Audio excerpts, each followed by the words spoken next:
बिल्कुल। पेश है 5,000 शब्दों में एक रोचक, हास्यपूर्ण और रहस्य से भरी हुई कहानी, बीरबल और उड़ता हुआ गधा। बीरबल और उड़ता हुआ गधा। भाग एक। अजीब खबर। एक दिन की बात है। दरबार में गर्मी छाई हुई थी, मौसम की नहीं बल्कि बहसों की।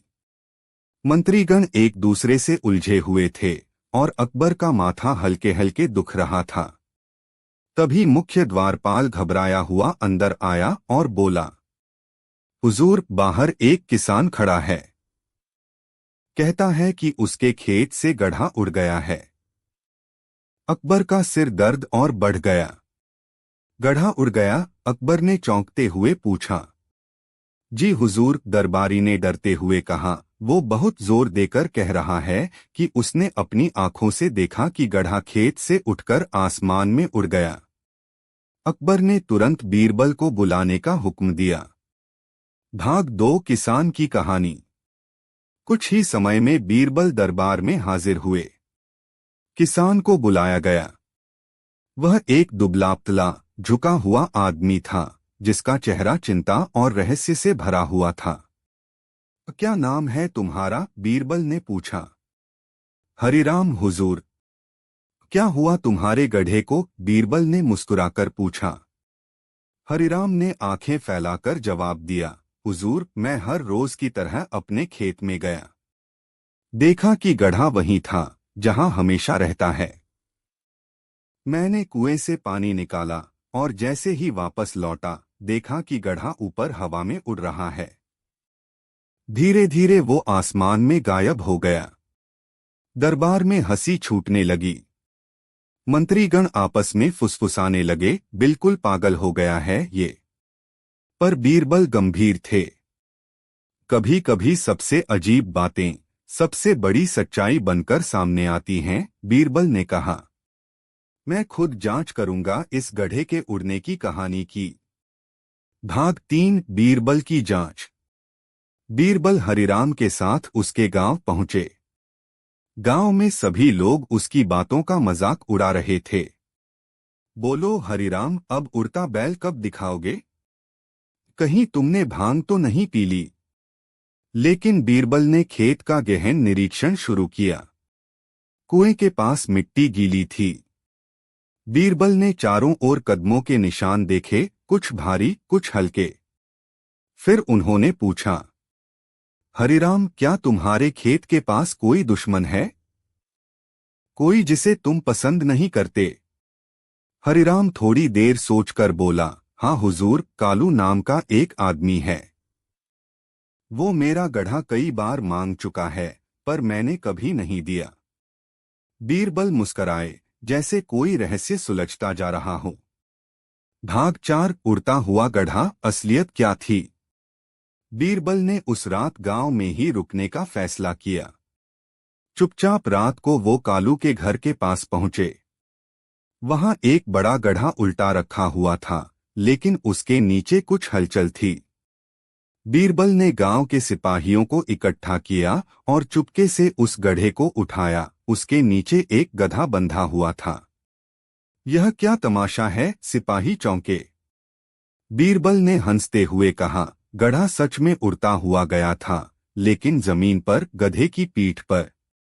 दरअसल कालू ने चुपके से हरिराम का गधा चुरा लिया था और उसे गधे पर बांधकर गांव से दूर ले गया था। और जब हरिराम पीछे मुड़कर आया, तब तक गधा और गधा दोनों जा चुके थे। पर बीरबल ने उस चोरी को उड़ता हुआ गधा कहकर एक नई परिभाषा दे दी। भाग 5। दरबार में वापसी। अगले दिन बीरबल दरबार लौटे और पूरी घटना सुनाई। सब हंसते हंसते लोटपोट हो गए। अकबर ने पूछा, तो बीरबल, ये उड़ता हुआ गधा तुम्हारे हिसाब से क्या था? बीरबल बोले, गधा जमीन से उठा था, लेकिन उड़ान का माध्यम गधा था। असल उड़ान तो झूठ की होती है, जो सच्चाई को पीछे छोड़ देती है। अकबर बहुत खुश हुए। कालू को सजा दी गई और हरिराम को उसका गधा लौटा दिया गया। भाग 6 पर कहानी यहीं खत्म नहीं हुई। कुछ महीने बाद फिर से एक खबर आई। हुजूर, इस बार गांव के तालाब से नाव उड़ गई है। अकबर ने कहा, बीरबल, इस बार लगता है कोई नया अध्याय शुरू होने वाला है। बीरबल मुस्कराए और बोले, जहां लोग झूठ को उड़ान मानते हैं, वहां हर दिन एक नया गधा उड़ता है। समाप्त। अगर आप चाहें तो मैं इस कहानी को और भी विस्तार से, ह्यूमर, संवाद और गहराई के साथ एक महाकाव्य के रूप में बना सकता हूं। चाहे तो अगले अध्याय में उड़ती नाव का रहस्य भी जोड़ दें। बताइए, अगला भाग शुरू करें? बिल्कुल। पेश है कहानी बीरबल और उड़ता हुआ गधा का अगला मजेदार, रहस्यमय और हास्य से भरपूर भाग। बीरबल और उड़ती हुई नाव। लगभग 5000 शब्दों की शैली में बीरबल और उड़ती हुई नाव। भाग 1। फिर से अजीब खबर। कुछ ही सप्ताह बीते थे कि एक बार फिर से आगरा दरबार में हड़कंप मच गया। हुजूर, इस बार तो बात गधे से भी आगे निकल गई। क्या हुआ अब? अकबर ने पूछा, जिनकी चाय अब तक आधी ठंडी हो चुकी थी। हुजूर, गांव हरदुआ से खबर आई है कि वहां की नाव उड़ गई है। दरबार में एक बार फिर हंसी की लहर दौड़ गई। अब नाव उड़ने लगी है। लगता है आसमान में नया बंदरगाह खुला है, एक दरबारी बोला। लेकिन अकबर ने अपनी उंगलियां अपने माथे पर रगड़ते हुए बीरबल को देखा। बीरबल, फिर से तुम्हारे हुनर की जरूरत है। बीरबल ने सिर झुकाकर कहा, जहां तर्क खत्म होता है, वहां बीरबल शुरू होता है। चलिए चलें हरदुआ की ओर। भाग 2। हरदुआ का रहस्य। हरदुआ गांव आगरा से 50 कोस दूर था, गंगा किनारे बसा हुआ। वहां की मुख्य पहचान वही पुरानी नाव थी जो कई पीढ़ियों से लोगों को नदी पार ले जाया करती थी। गांव पहुंचते ही बीरबल ने सबसे पहले नाविक से बात की। उसका नाम था धनीराम। धनीराम की आंखों में अब भी डर और हैरानी की परछाइयां थीं। हुजूर, मैं रोज की तरह सुबह नाव बांध कर गया और जब वापस आया तो देखा नाव नहीं थी। लेकिन वह रुक गया। लेकिन क्या? बीरबल ने पूछा। नाव हवा में तैर रही थी, कुछ ही ऊपर थी, फिर धीरे धीरे और ऊपर उठ गई और आंखों से ओझल हो गई। किस दिशा में गई? उत्तर पूर्व की ओर। बीरबल ने अपने नक्शे पर उंगली घुमाई। उत्तर पूर्व में जंगल था और उससे भी आगे एक परित्यक्त महल, चौंध महल। भाग 3। चौंध महल का जादू।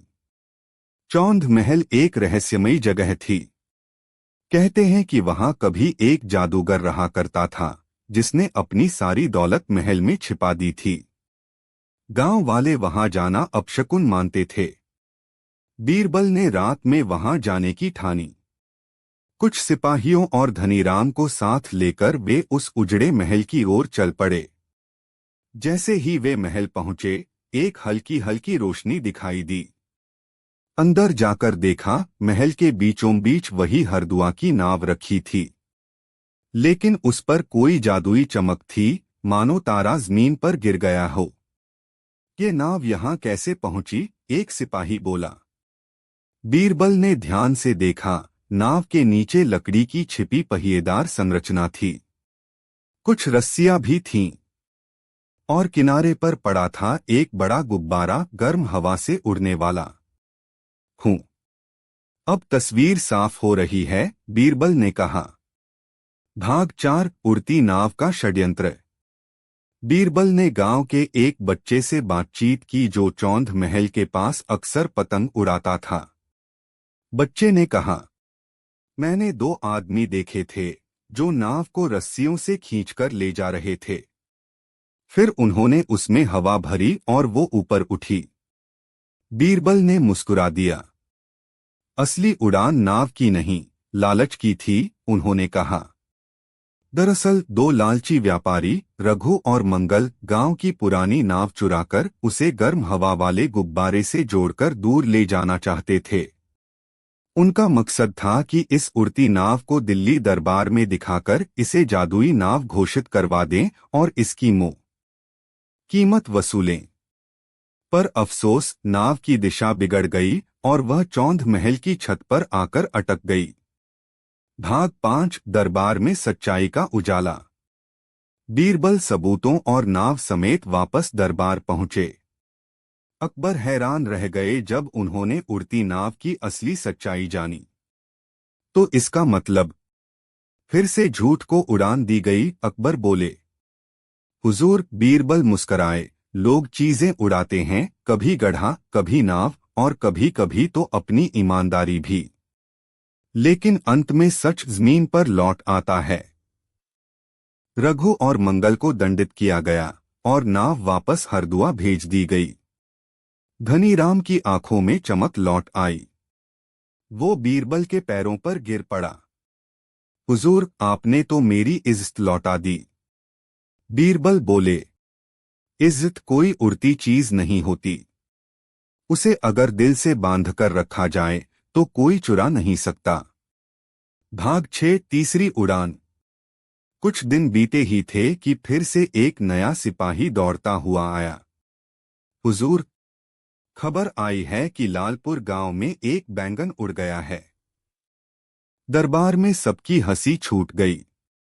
अकबर ने चाय का प्याला उठाया, बीरबल की तरफ देखा और कहा, क्या कहो बीरबल, अब बैंगन की उड़ान का रहस्य सुलझे।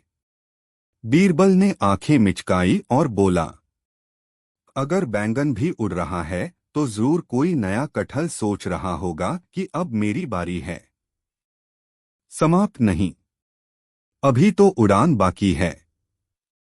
अगर आप चाहें तो अगली कहानी बीरबल और उड़ता हुआ बैंगन भी 5000 शब्दों में पेश कर सकता हूं, जिसमें हास्य, रहस्य और एक मजेदार सामाजिक व्यंग्य भी होगा। बताइए, उड़ते रहें क्या? शानदार। तो अब पेश है अगली रोमांचक, हंसी से भरपूर और रहस्य से लिपटी कड़ी, बीरबल और उड़ता हुआ बैंगन। 5000 शब्दों के विस्तार और शैली में। भाग 1 बैंगन की उड़ान और चुप्पी की गूंज। आगरा दरबार में फिर हलचल थी।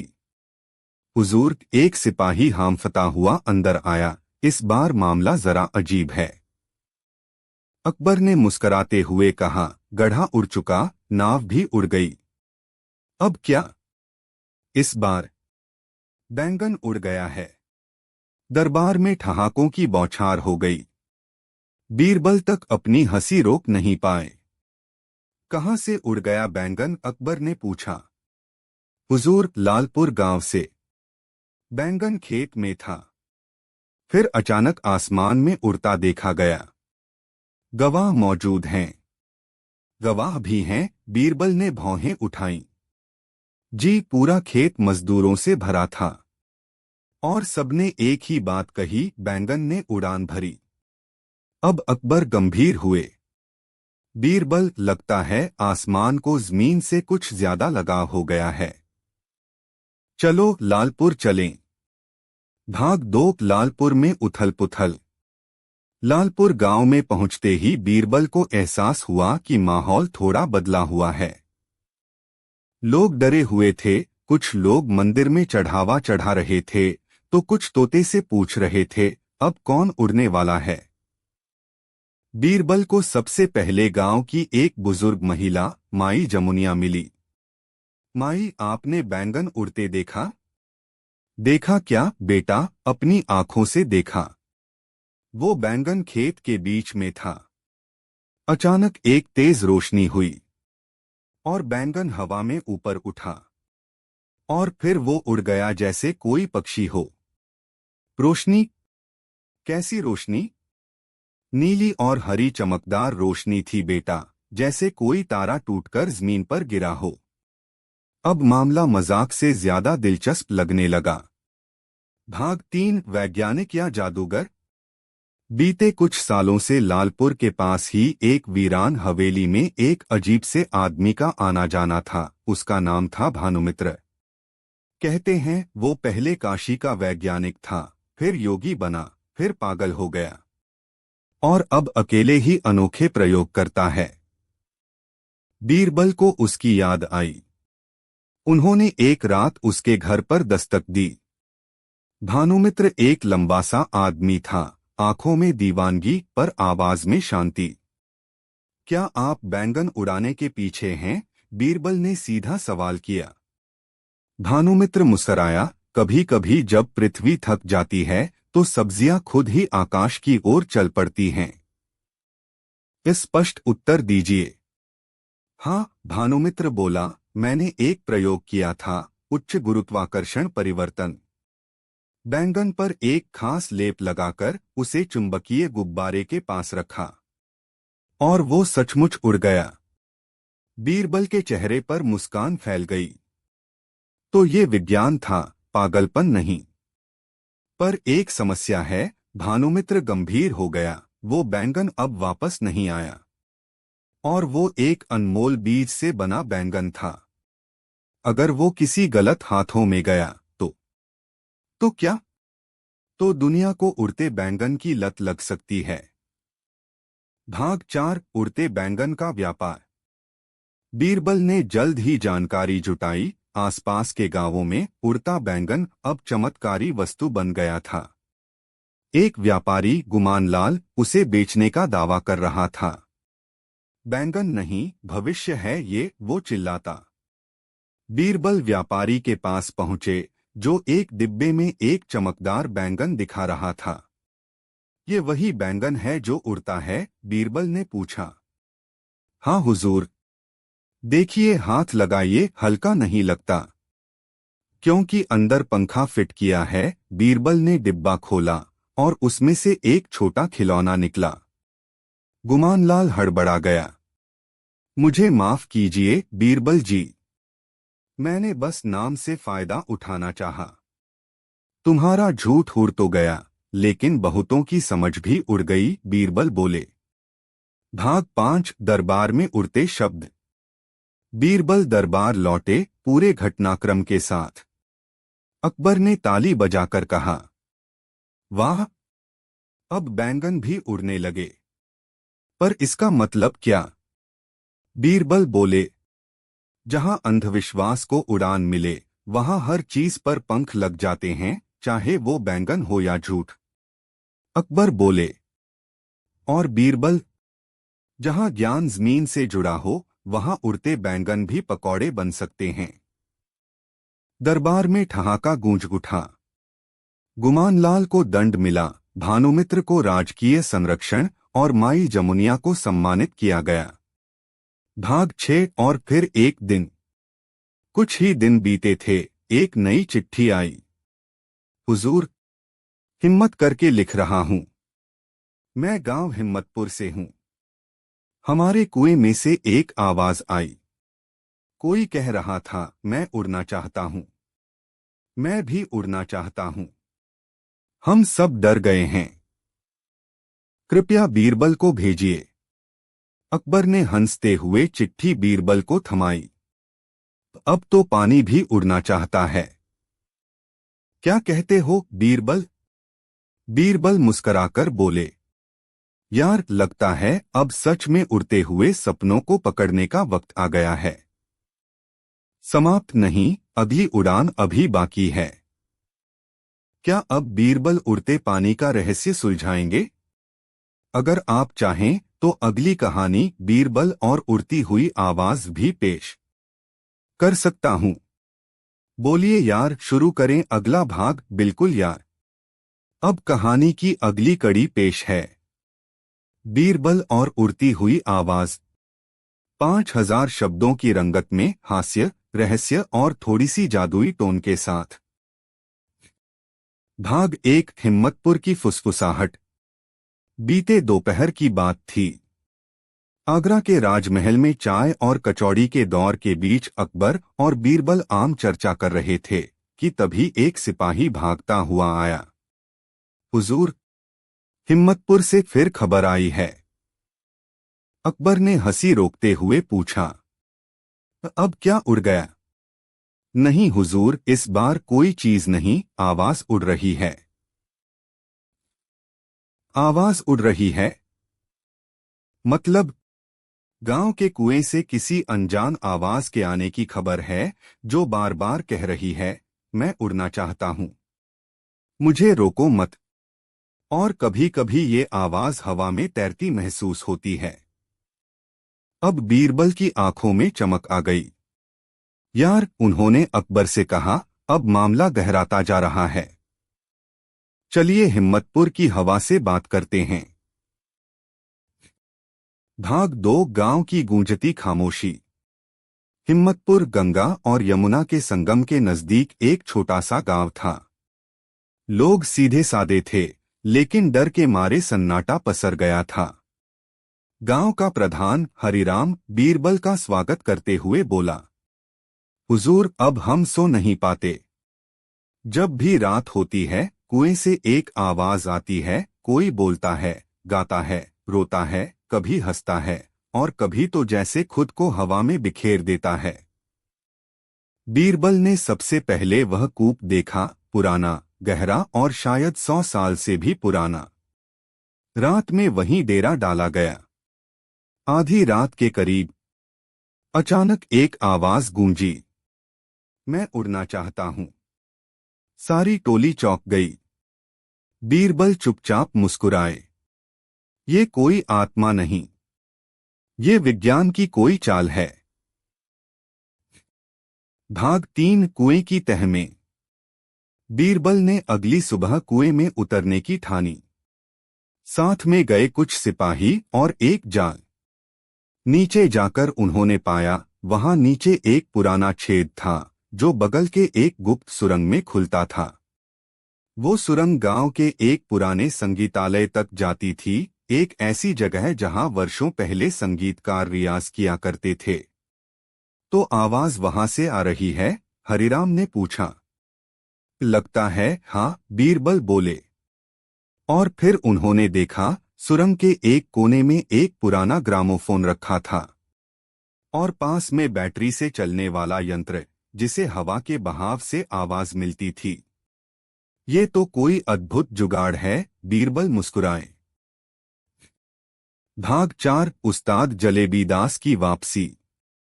गांव वालों ने बताया कि ये संगीतालय किसी जमाने में एक महान संगीतकार जलेबीदास का था, जो अपने अंतिम दिनों में चाहता था कि उसका संगीत कभी ना मरे। क्या उसने ये यंत्र बनाया? बीरबल ने पूछा। शायद, हरिराम बोला, या फिर कोई उसका शागिर्द जिसने उसे जीवित रखने की कोशिश की। बीरबल ने सब कुछ इकट्ठा कर आगरा दरबार लाया। भाग 5। आवाज जो कभी ना रुके। दरबार में जब बीरबल ने सारी बातें बताईं, अकबर चकित रह गए। तो ये उड़ती आवाज दरअसल संगीत था। हाँ हुजूर, बीरबल बोले, जिसे गांव के डर ने आत्मा बना दिया। तो अब क्या करना चाहिए? इस संगीतालय को फिर से बनाइए। इसे जनता के लिए खोलिए। उड़ती आवाज को डर नहीं, श्रद्धा मिलनी चाहिए। अकबर ने तुरंत हुक्म जारी किया, हिम्मतपुर में उस्ताद जलेबीदास संगीतालय का पुनर्निर्माण हो। भाग 6। उड़ान जो दिलों में बसी। कुछ माह बाद हिम्मतपुर में संगीतालय फिर से खुला। लोग अब डरते नहीं थे, वे वहां बैठकर संगीत सुनते, खुद भी गाते। बीरबल ने वहां एक तख्ती लगवाई।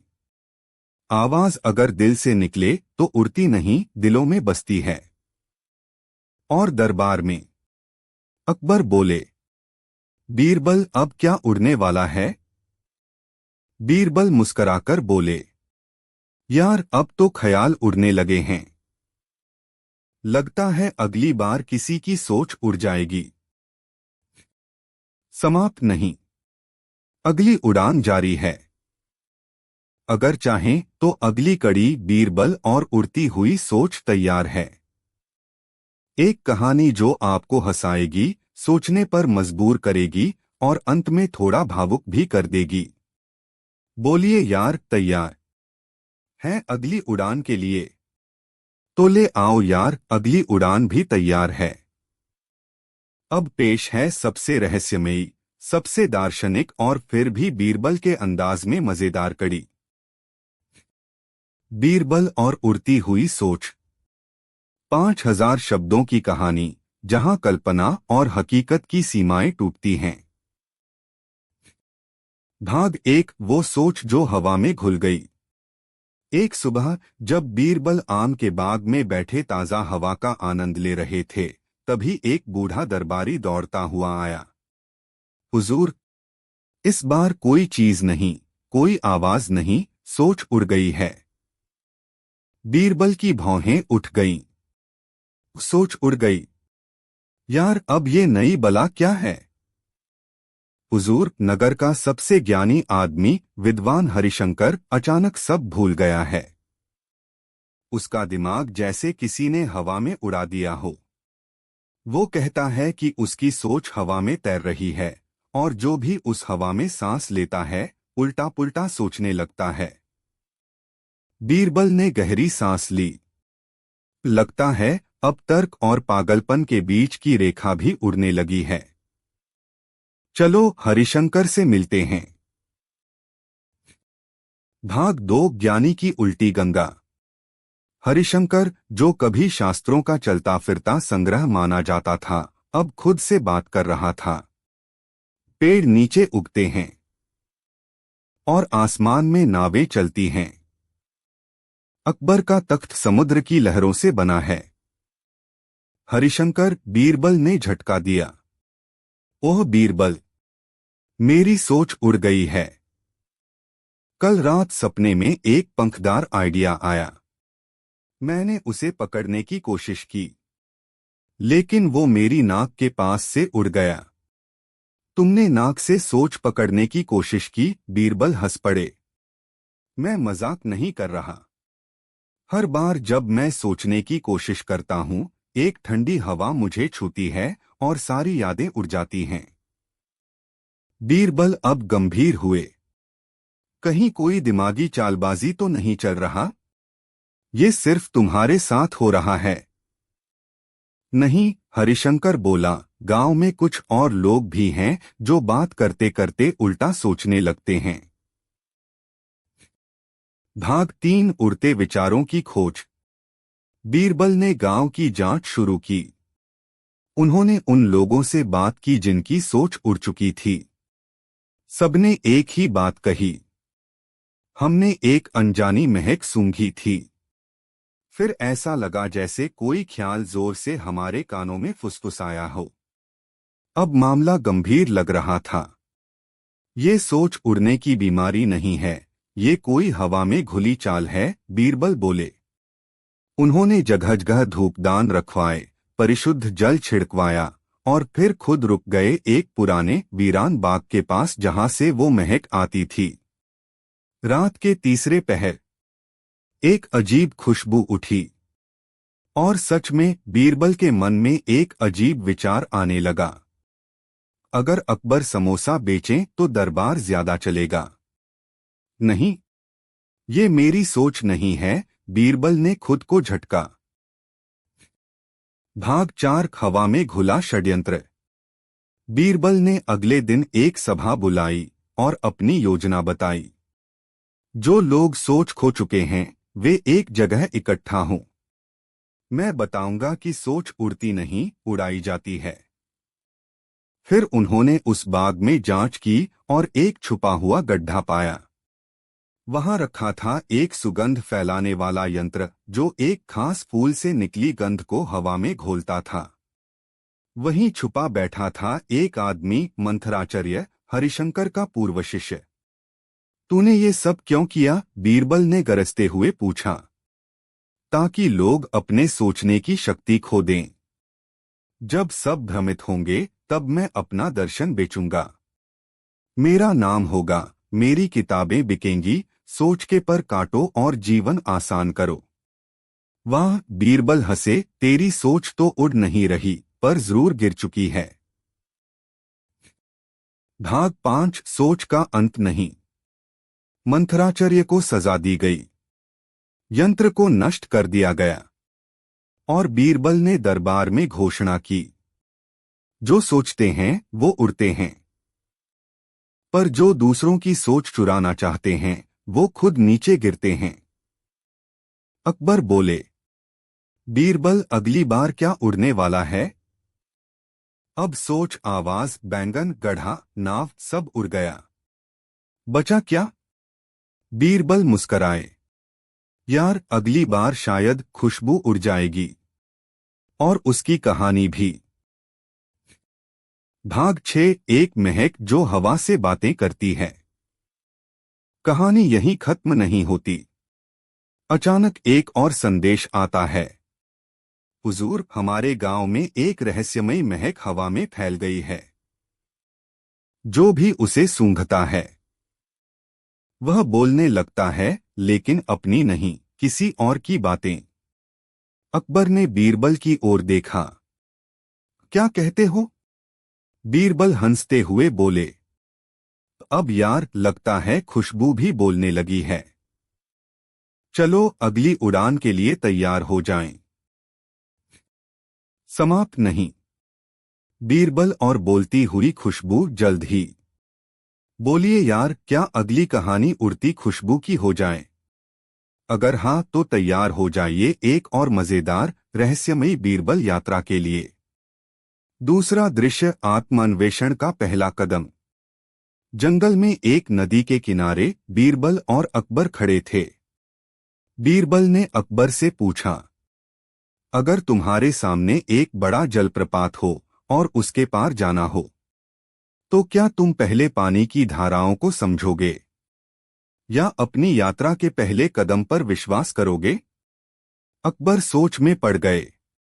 मैं शायद धाराओं को समझता, ताकि डर को कम किया जा सके।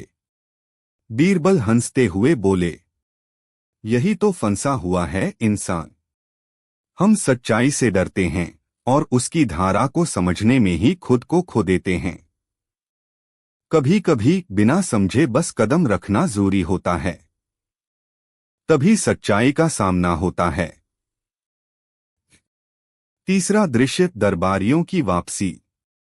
जब अकबर और बीरबल जंगल से वापस लौटे तो राजमहल में सब कुछ सामान्य जैसा था, लेकिन अकबर की आंखों में एक अलग ही नजर थी, जैसे उसने कुछ नया सीखा हो और अब उसे समझने की प्रक्रिया शुरू हो। अकबर ने दरबारियों से कहा, आज से हम केवल उन सवालों का जवाब नहीं देंगे जो लोग हमें पूछते हैं, बल्कि हम उन सवालों का भी सामना करेंगे जो हमने कभी अपने भीतर से नहीं पूछे। बीरबल ने अकबर की तरफ देखा और धीरे से बोले, अब हुजूर, जब हर आदमी अपने भीतर के सवालों को जानने के लिए तैयार हो, तभी समाज में वास्तविक बदलाव आएगा। चौथा दृश्य, नया खेल, सवाल और जवाब की उलझन। राजमहल में एक घोषणा हुई, अब कोई साधारण सवाल नहीं होगा। अब हम सवालों और जवाबों के उलझने के खेल में प्रवेश करेंगे। बीरबल ने कहा, अब हर व्यक्ति को खुद से एक गहरा सवाल पूछने का अधिकार होगा, लेकिन सवाल इस बार ऐसे होंगे जो उसे अपनी आत्मा के भीतर महसूस होंगे। नागरिक मोहन, सवाल, क्या मैं खुश हूं? सभी हैरान थे क्योंकि यह सवाल बहुत सीधा था, लेकिन मोहन के चेहरे पर उतर आई कश्मकश से साफ था कि यह सवाल सरल नहीं था। पांचवा दृश्य, अकबर का नया सवाल। अकबर ने बीरबल से कहा, बीरबल, क्या तुम मुझे बताओगे कि तुम खुद से क्या सवाल करते हो? बीरबल मुस्कराए और बोले, हुजूर, मेरा सवाल यही है, क्या मैं एक अच्छा इंसान हूं? जब तक इस सवाल का जवाब नहीं मिलता, तब तक सच्ची शांति नहीं मिल सकती।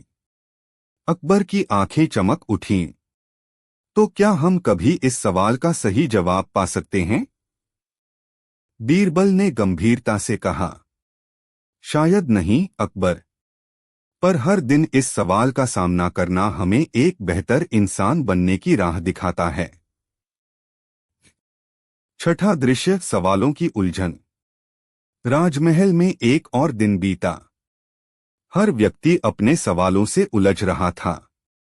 लेकिन अब यह उलझन एक नई राह पर बढ़ रही थी। लोग उन सवालों को अपना रहे थे जो उन्हें जीवन भर से डराते रहे थे। बागबान अब्दुल। सवाल, क्या मैं हर रोज खुश रहने की कोशिश करता हूं या बस दिन बिताता हूं?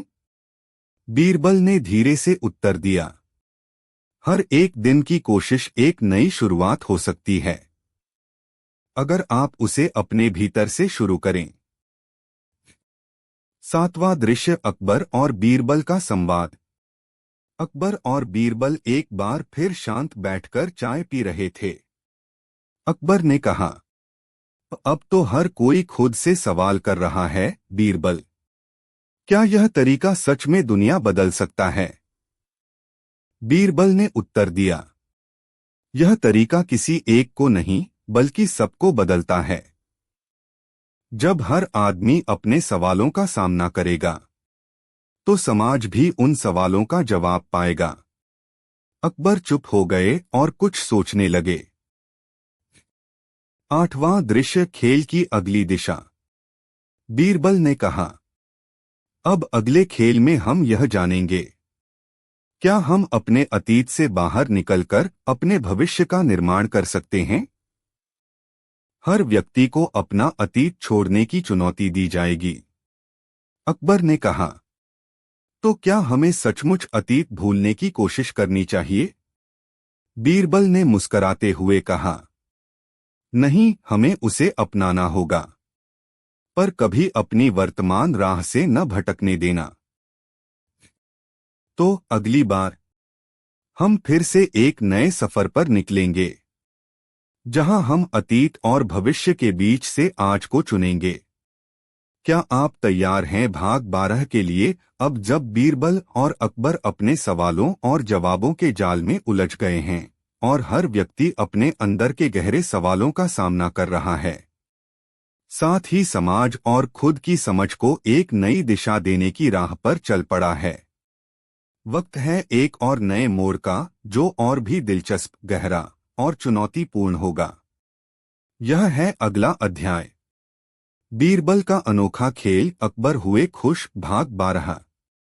शीर्षक, अतीत से बाहर, भविष्य के भीतर। पहला दृश्य, एक नई चुनौती। अकबर और बीरबल एक दिन महल के बगीचे में बैठे थे, जहां फूलों की खुशबू और पंछियों की चहचहाहट के बीच एक गहरी शांति थी। अकबर ने बीरबल से कहा, बीरबल, क्या कभी अतीत को पूरी तरह छोड़ पाना संभव है? क्या हम बिना उस अतीत को समझे आगे बढ़ सकते हैं? बीरबल ने कुछ समय चुप रहते हुए कहा, हुजूर, अतीत हमें केवल यह बताता है कि हम कहां से आए हैं, लेकिन वह नहीं बताता कि हम कहां जा रहे हैं। सच्चा साहस तो यह है कि हम उस अतीत से सीख लें, लेकिन उसे अपनी आज की यात्रा में अपने साथ न लेकर चलें। अकबर मुस्कराए, तो क्या हम अपने भविष्य को पूरी तरह से अपने हाथों में लाकर तय कर सकते हैं? बीरबल ने एक गहरी सांस ली और कहा, भविष्य का निर्माण केवल हमारे निर्णयों से होता है, लेकिन वह निर्णय अतीत की छाया से मुक्त होने के बाद ही सही हो सकते हैं। हमारा सबसे बड़ा सवाल यही होना चाहिए, क्या हम आज जो निर्णय ले रहे हैं? जैसे जैसे अकबर और बीरबल अपने भीतर की यात्रा पर आगे बढ़ रहे हैं और लोग अतीत से मुक्त होकर नए प्रश्नों और राहों पर कदम रख रहे हैं, अब यह समय है कि हम उस दुनिया को देखें जहां हर आदमी अपने सवालों के साथ एक नई दिशा की ओर बढ़ता है।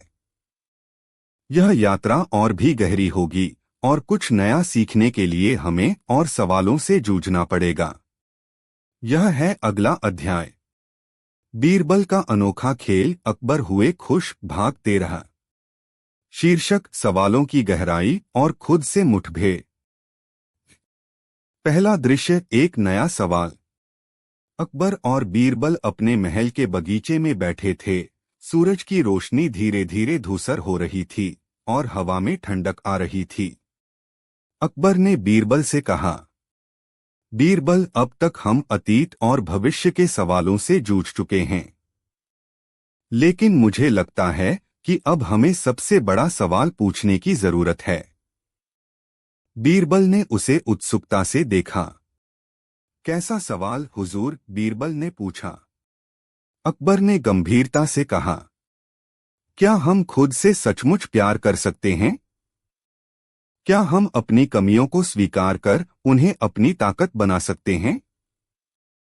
बीरबल हंसते हुए बोले, यह सबसे बड़ा सवाल है अकबर।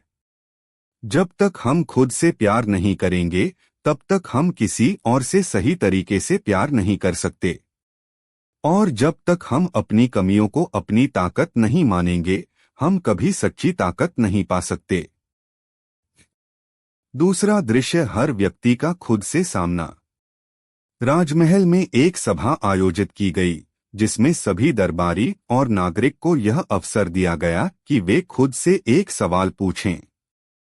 बीरबल ने कहा, अब हर व्यक्ति को यह सवाल पूछने का अधिकार है, क्या आप खुद को स्वीकार करते हैं? क्या आप अपनी कमजोरियों को अपनी ताकत के रूप में देख सकते हैं? मंत्री जहीर ने पूछा, क्या मैं अपनी जिम्मेदारियों को सही से निभा पा रहा हूं या सिर्फ अपने पद का फायदा उठा रहा हूं? सेनापति लतीफ ने कहा, क्या मैं युद्ध में अपने सैनिकों को सिर्फ आदेश देने के बजाय उनका नेतृत्व कर रहा हूं? तीसरा दृश्य, अकबर का दर्पण। अकबर ने सोचा और फिर बीरबल से कहा, बीरबल, यह सवाल हमारे अंदर की गहरी दुविधाओं को उजागर करता है। क्या हम सच में अपनी असलियत से सामना कर सकते हैं? क्या हम अपनी सच्चाई को बिना किसी डर के देख सकते हैं? बीरबल मुस्कराए और बोले, यही तो असली साहस है अकबर। जब हम अपनी असलियत को स्वीकार करते हैं, तो हम दुनिया को भी स्वीकार कर सकते हैं। हमारे डर और कमजोरियां हमसे भागकर कहीं नहीं जा सकती, जब तक हम खुद को उनसे मुठभेड़ करने का साहस नहीं देंगे। चौथा दृश्य, खुद से मुकाबला। सभी दरबारी और नागरिक इस खेल में भाग ले रहे थे, जहां उन्हें खुद से सवाल पूछने का अवसर मिला था। हर व्यक्ति ने अपनी कमजोरियों को महसूस किया और उनसे जूझने का संकल्प लिया। बागबान हुसैन ने कहा, मैं हमेशा अपनी असफलताओं से डरता रहा हूं, लेकिन अब मैं उन्हें अपनी सीख मानूंगा। रानी गुलबीर ने कहा, मेरे भीतर एक डर था कि मैं कभी अपने बच्चों के लिए सही मार्गदर्शक नहीं बन पाऊंगी, लेकिन अब मैं यह मानती हूं कि मैं अपनी गलतियों से ही उन्हें सिखा सकती हूं। पांचवा दृश्य, अकबर का आत्मसंवाद। अकबर और बीरबल फिर से एकांत में बैठे थे और अकबर ने बीरबल से पूछा, बीरबल, अब तक हम सभी को यह समझा चुके हैं कि हमें अपने डर का सामना करना चाहिए, लेकिन क्या हमें कभी अपने डर को पूरी तरह से छोड़ देना चाहिए? बीरबल ने गंभीरता से उत्तर दिया, डर हमेशा रहेगा अकबर, लेकिन वह डर तभी हमें प्रभावित करता है जब हम उसे अपने भीतर घेरने की अनुमति देते हैं। हमें डर से भागना नहीं है, बल्कि उससे सीखना है और उसे अपने रास्ते पर चलने का प्रेरणा बनाना है। अकबर ने सोचा और फिर धीरे से कहा, तो क्या हम हमेशा खुद को सही तरीके से समझ सकते हैं या हमें हर बार एक नया सवाल पूछना होगा?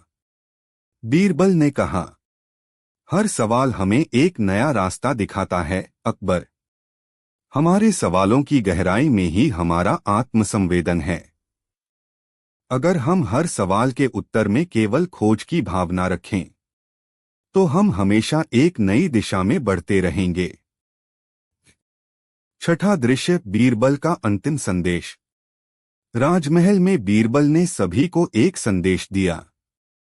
अब जब हम अपने अंदर के सवालों से जूझ चुके हैं और अपनी असलियत को स्वीकार कर चुके हैं, तो हमारा अगला कदम यही है कि हम अपनी शक्ति को पहचानें। हमारी शक्ति केवल हमारी कमियों को पहचानने में नहीं, बल्कि उन्हें अपनी ताकत बनाने में है। अकबर ने बीरबल की बातों को सुना और फिर कहा, यह सबसे महत्वपूर्ण बात है बीरबल। हमारी ताकत हमारी असलियत में छिपी होती है और हमें उसे पहचानने के बाद ही सच्ची शक्ति मिल सकती है। 7वां दृश्य, एक नई शुरुआत। राजमहल में अब एक नई शुरुआत हो चुकी थी। हर व्यक्ति अपने भीतर के सवालों से हल्कापन महसूस कर रहा था और वे अब अपनी कमजोरियों को अपनी ताकत में बदलने के लिए तैयार थे। बीरबल ने कहा, अब हमें यही समझना होगा कि हमारे सवाल और हमारे जवाब ही हमें मार्गदर्शन देते हैं। जब हम खुद से सही सवाल पूछते हैं तो हम सही दिशा में बढ़ते हैं। अकबर ने बीरबल की ओर देखा और कहा, तो अब हम क्या करेंगे बीरबल? क्या हम अपनी नई यात्रा की शुरुआत करेंगे? बीरबल मुस्कराए और कहा, हमारी यात्रा अब कहीं खत्म नहीं होगी अकबर।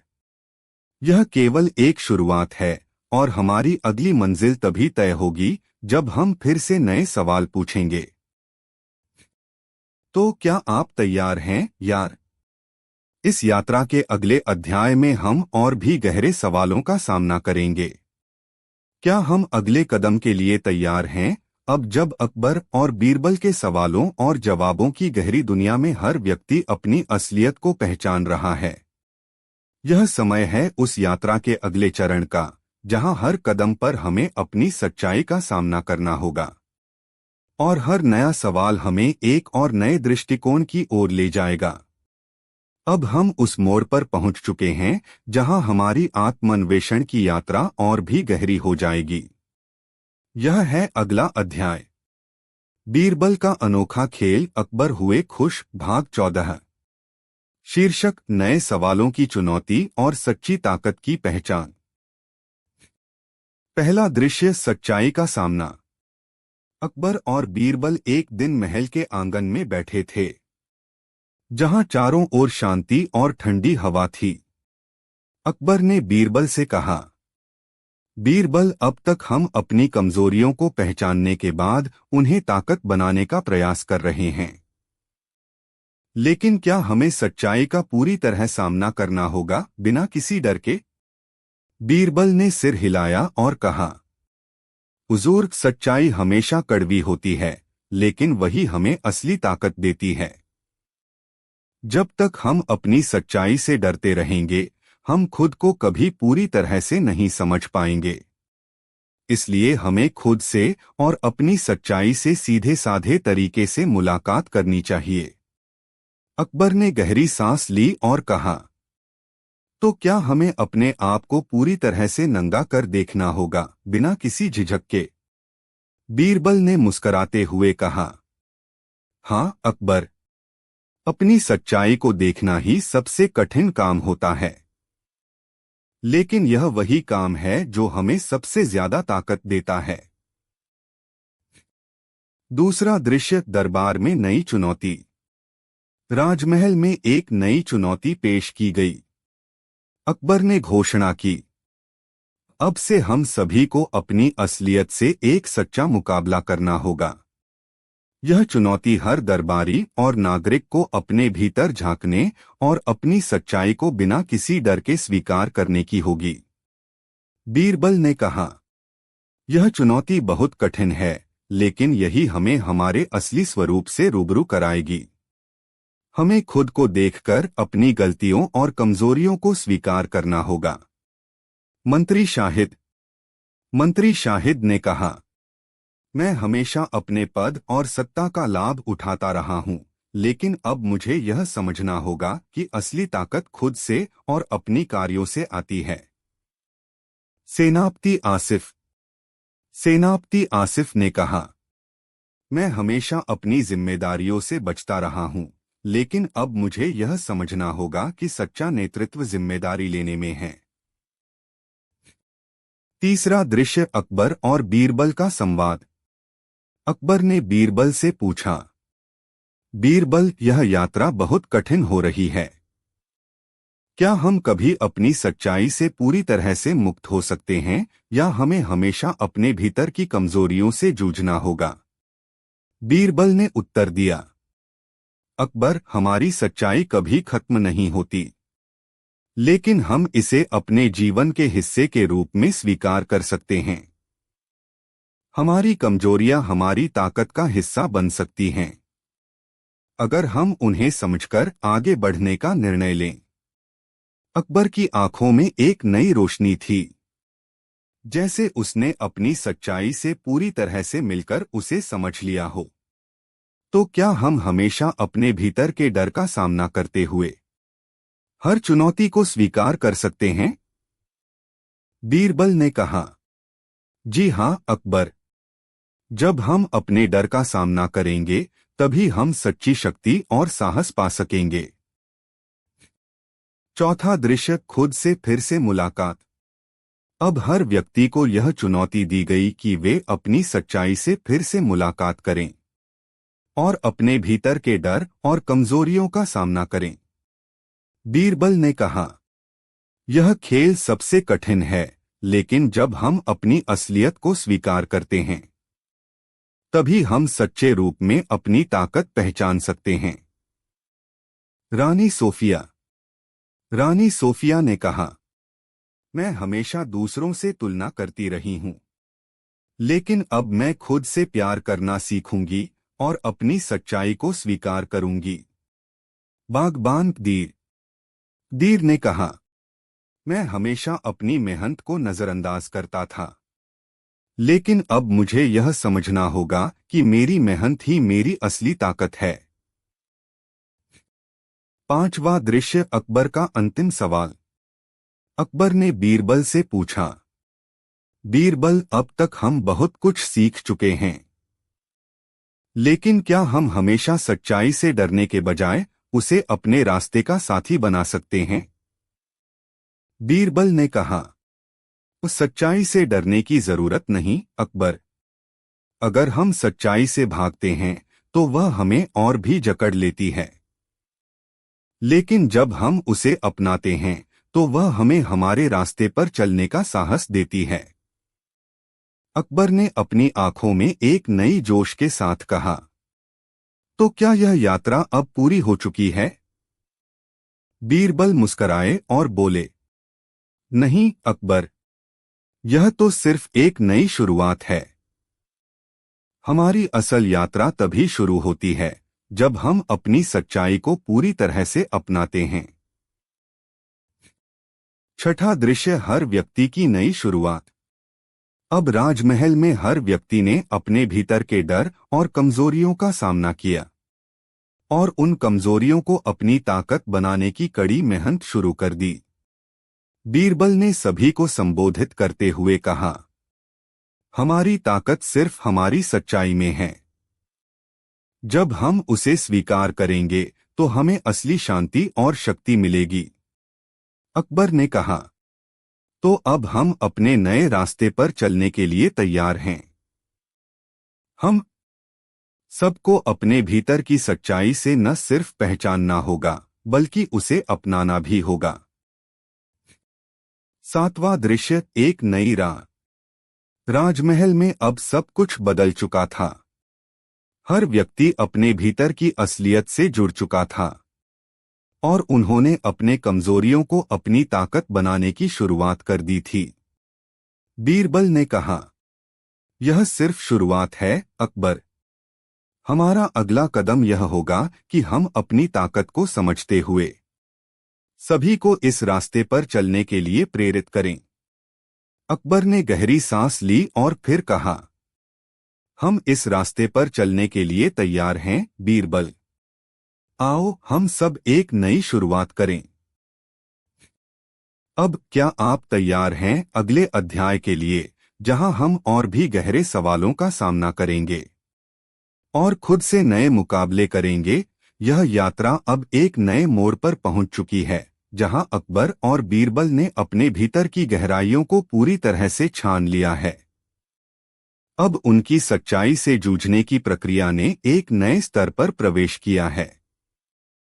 यह समय है उस गहरे सत्य का सामना करने का, जो न केवल उनके अंदर बल्कि पूरी दुनिया में छिपा हुआ है।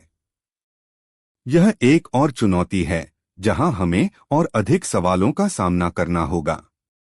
यह है अगला अध्याय, बीरबल का अनोखा खेल, अकबर हुए खुश, भाग 15। शीर्षक, सच्चाई की गहराई और नया मोड़। पहला दृश्य, अंधेरे में एक प्रकाश। अकबर और बीरबल अब अपने महल के बगीचे में बैठे थे। चारों ओर शांति थी और सूरज अपनी आखिरी किरणें बिखेर रहा था। अकबर ने गहरी सांस ली और कहा, बीरबल, अब तक हम अपनी सच्चाई को समझने की कोशिश कर चुके हैं, लेकिन क्या हम कभी उस सच्चाई को पूरी तरह से जान सकते हैं? क्या यह यात्रा कभी खत्म होगी? बीरबल ने मुस्कुराते हुए कहा, हुजूर, सच्चाई का कोई अंत नहीं होता। हम जितना समझते हैं, उतना ही और गहरे सवाल सामने आते हैं। लेकिन यह यात्रा हमें हमेशा नई रोशनी देती है। जैसे अंधेरे में एक छोटी सी लौ हमें रास्ता दिखाती है।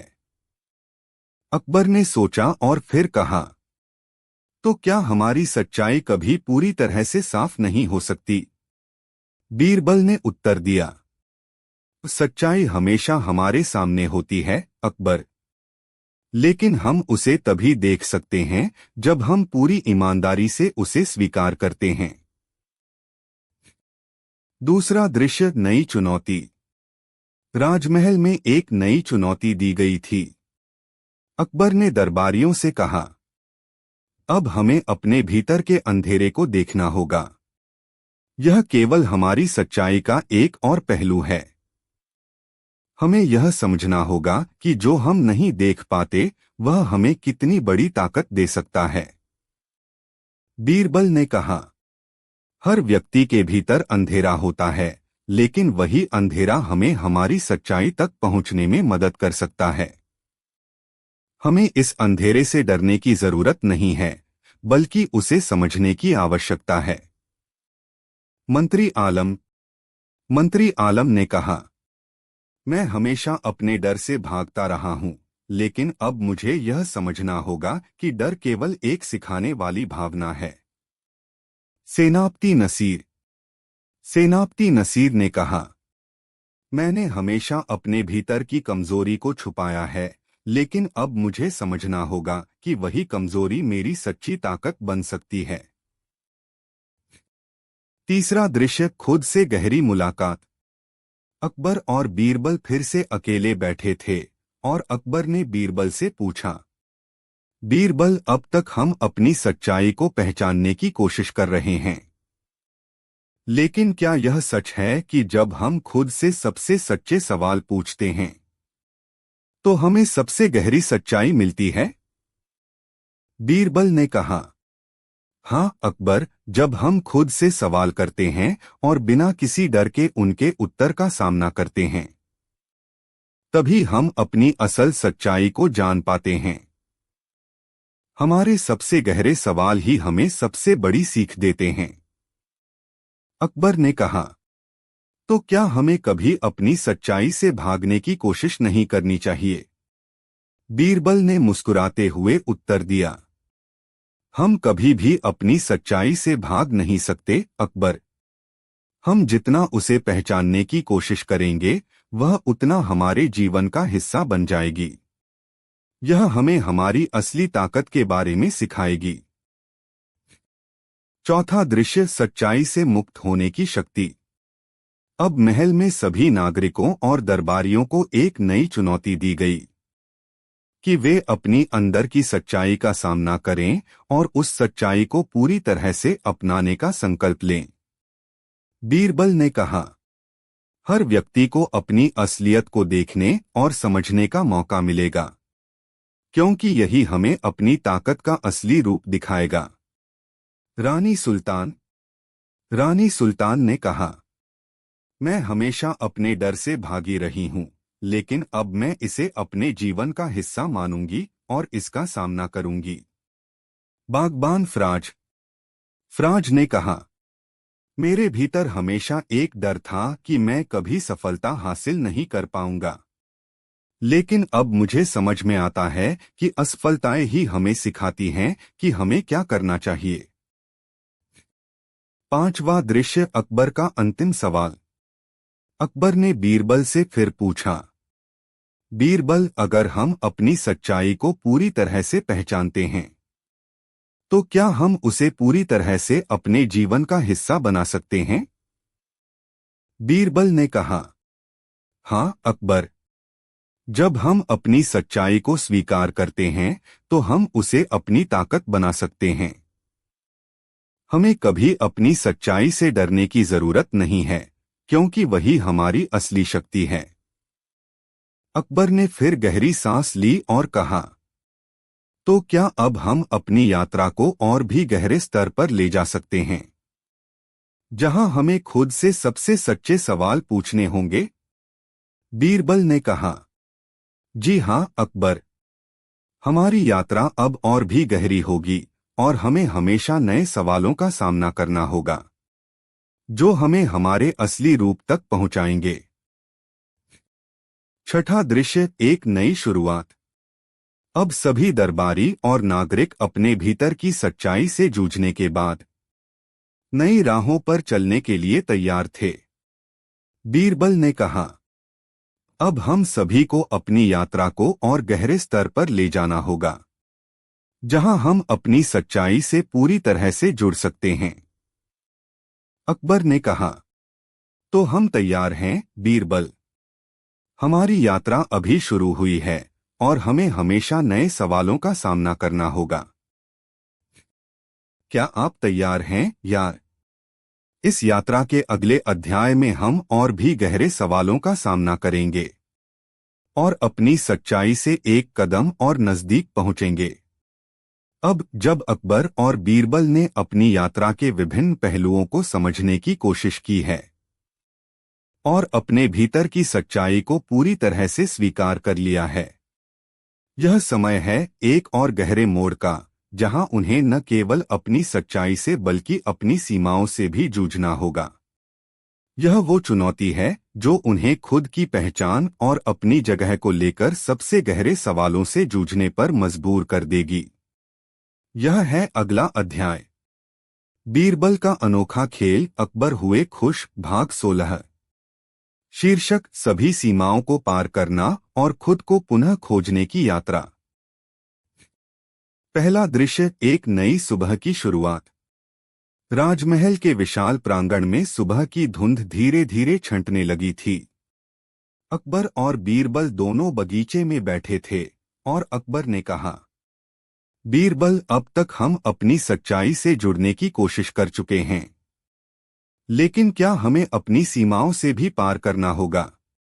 बीरबल ने सिर झुकाया और कहा, हाँ अकबर, हमारी सच्चाई की यात्रा तब तक अधूरी रहती है जब तक हम अपनी सीमाओं को पहचानकर उन्हें पार नहीं करते। हमारे भीतर जो डर और सीमाएं हैं वही हमें रोकते हैं, लेकिन जब हम इन सीमाओं को पार करते हैं तो हम अपनी असली शक्ति को महसूस करते हैं। अकबर ने गहरी सोच में कहा, क्या हमारी सीमाएं हमेशा हमारे साथ रहती हैं या क्या हम उन्हें कभी पार कर सकते हैं? बीरबल ने मुस्कुराते हुए उत्तर दिया, हमारी सीमाएं हमारे भीतर होती हैं अकबर। जब हम उन्हें पहचानते हैं और उनका सामना करते हैं, तब हम उन्हें पार कर सकते हैं। दूसरा दृश्य, चुनौती का सामना। अकबर ने फिर राजमहल में एक नई घोषणा की, अब से हमें अपनी सच्चाई को न केवल पहचानना है बल्कि अपनी मानसिक और शारीरिक सीमाओं को भी पार करना होगा। हमें यह समझना होगा कि असली शक्ति सिर्फ हमारे भीतर की सच्चाई से नहीं बल्कि उन सीमाओं को पार करने से आती है जिनमें हम खुद को बांधते हैं। बीरबल ने कहा, यह चुनौती बहुत कठिन है, लेकिन यही हमें असली ताकत से जोड़ने वाली होगी। हमें अपनी कमजोरियों को पहचानते हुए उन पर विजय प्राप्त करनी होगी।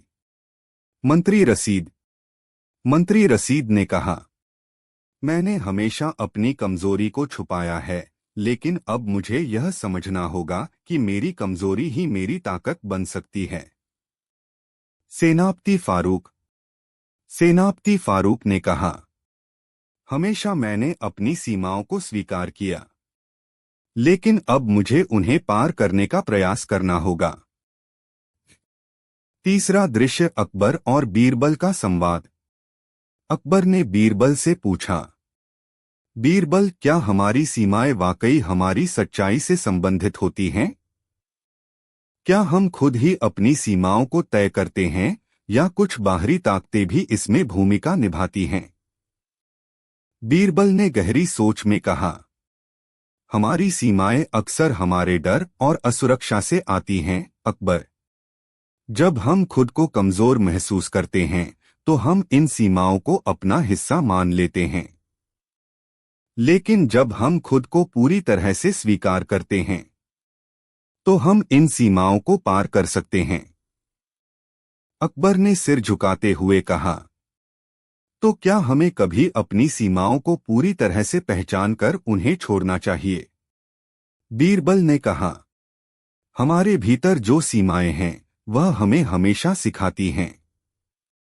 हमें उन्हें नकारना नहीं चाहिए, बल्कि उनसे सीखना चाहिए। जब हम उन्हें समझकर पार करते हैं तो हम खुद को और भी मजबूत बना सकते हैं। चौथा दृश्य सीमाओं से पार। राजमहल में सभी दरबारी और नागरिकों को इस नई चुनौती के बारे में बताया गया। बीरबल ने कहा, हमारी सीमाएं हमारे डर और असुरक्षाओं से जुड़ी होती हैं। जब हम इनसे पार करना सीखते हैं तो हम अपनी पूरी शक्ति का अनुभव कर सकते हैं। रानी अफशां ने कहा, मैंने हमेशा अपनी सीमाओं को स्वीकार किया है, लेकिन अब मुझे यह समझना होगा कि मेरी सबसे बड़ी शक्ति उन सीमाओं को पार करने में है। बागबान इमरान ने कहा, मेरे भीतर हमेशा आत्मसंकोच था, लेकिन अब मैं अपनी सीमाओं को पार कर अपनी असली ताकत को पहचानने की कोशिश करूंगा। पांचवा दृश्य अकबर का अंतिम प्रश्न।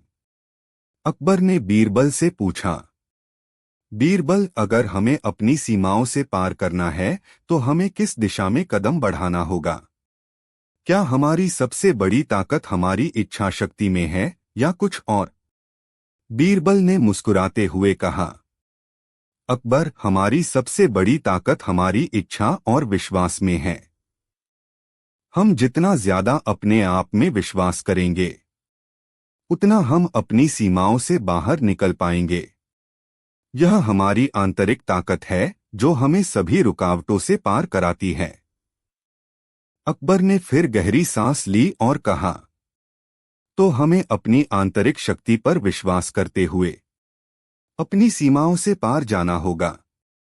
बीरबल ने कहा, जी हां अकबर।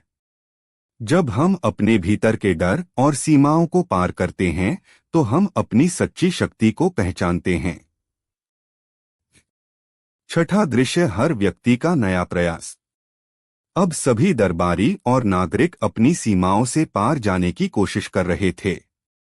बीरबल ने कहा, यह यात्रा हमें हमारे भीतर की असली ताकत का एहसास कराएगी। हमें अपनी सच्चाई और सीमाओं से निकलकर नए रास्ते पर चलना होगा। अकबर ने कहा, हम सब अब अपने भीतर की शक्ति को पहचानने के लिए तैयार हैं। हमारी यात्रा अब हमें हमारी पूरी ताकत का एहसास कराएगी। क्या आप तैयार हैं, यार? इस यात्रा के अगले अध्याय के लिए, जहां हम और भी गहरी सीमाओं से पार करेंगे और अपनी असली शक्ति का पता लगाएंगे। अब जब अकबर और बीरबल ने अपनी सीमाओं से पार करने की चुनौती को स्वीकार कर लिया है, उनकी यात्रा एक नए मुकाम पर पहुंचने वाली है। यह समय है उन अंतिम सवालों का जिनका सामना करते हुए वे खुद को पूरी तरह से पहचानने की कोशिश करेंगे। यह समय है उन गहरी सच्चाइयों को जानने का जिन्हें हम अक्सर नजरअंदाज कर देते हैं। अब यह यात्रा एक नए और गहरे मोड़ पर पहुंचने वाली है। यह है अगला अध्याय, बीरबल का अनोखा खेल, अकबर हुए खुश, भाग 17। शीर्षक, आत्मिक संघर्ष और अंतिम सच्चाई का सामना। पहला दृश्य, एक नई दृश्य